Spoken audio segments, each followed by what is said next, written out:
Assalamualaikum warahmatullahi wabarakatuh.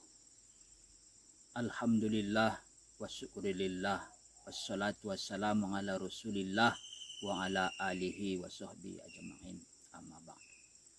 Saudara-saudaraku yang tercinta dan yang terkasih, kita sebagai makhluk ciptaan Allah, kita hidup di alam dunia ini, ada sikap hidup yang harus kita miliki, yaitu pertama, bersyukur atas nikmat yang Allah berikan.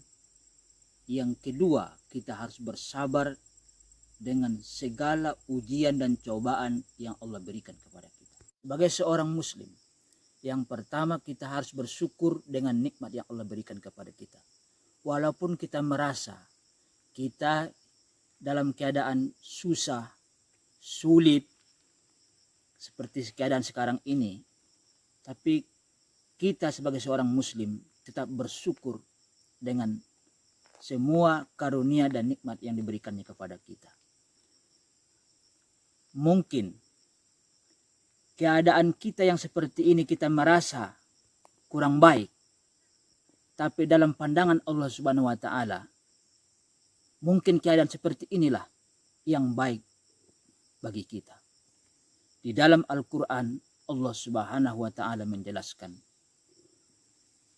wa asa an takrahu syai'an wa huwa khairul lakum wa asa an tuhibbu syai'an wa huwa syarrul lakum. Boleh jadi kamu membenci sesuatu padahal itu lebih baik bagimu, kata Allah. Sebaliknya, boleh jadi kamu mencintai sesuatu, menyukai sesuatu, padahal itu lebih buruk bagimu menurut pandangan Allah Subhanahu wa taala. Kita kadang-kadang tidak menyadari hal itu, sehingga kita merasa tidak puas dengan nikmat dan karunia yang Allah berikan kepada kita. Jadi Bapak, saudaraku sekalian, keadaan kita yang seperti ini, kita tetap bersyukur kepada Allah Subhanahu wa taala. Paling tidak sekarang ini, di musim pandemi ini, kita masih bisa hidup, kita bisa masih makan, dan kita masih dalam keadaan sehat walafiat. Coba kita renungkan saudara-saudaraku sekalian. Banyak kaum kerabat kita yang sudah pergi meninggalkan kita dari alam dunia ini.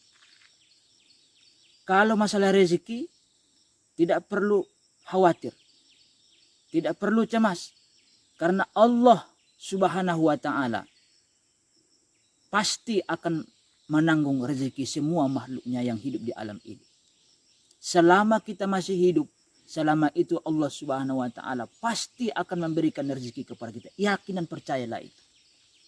Lalu kapan rezeki kita terputus?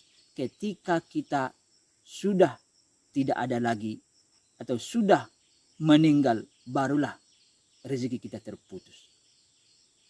Saudara-saudaraku yang tercinta dan yang tersayang, inilah sikap pertama yang harus kita miliki. Kemudian, sikap yang kedua, kita harus bersabar dengan apa yang menimpa kita. Dalam hidup pasti ada ujian, pasti ada cobaan. Untuk itu, bersabarlah. Sehingga dengan kesabaran itu Allah Subhanahu wa taala akan memberikan balasan pahala yang berlipat ganda kepada kita. Demikianlah saudaraku yang tercinta, yang tersayang. Semoga ini ada hikmahnya kepada kita. Wassalamualaikum warahmatullahi wabarakatuh.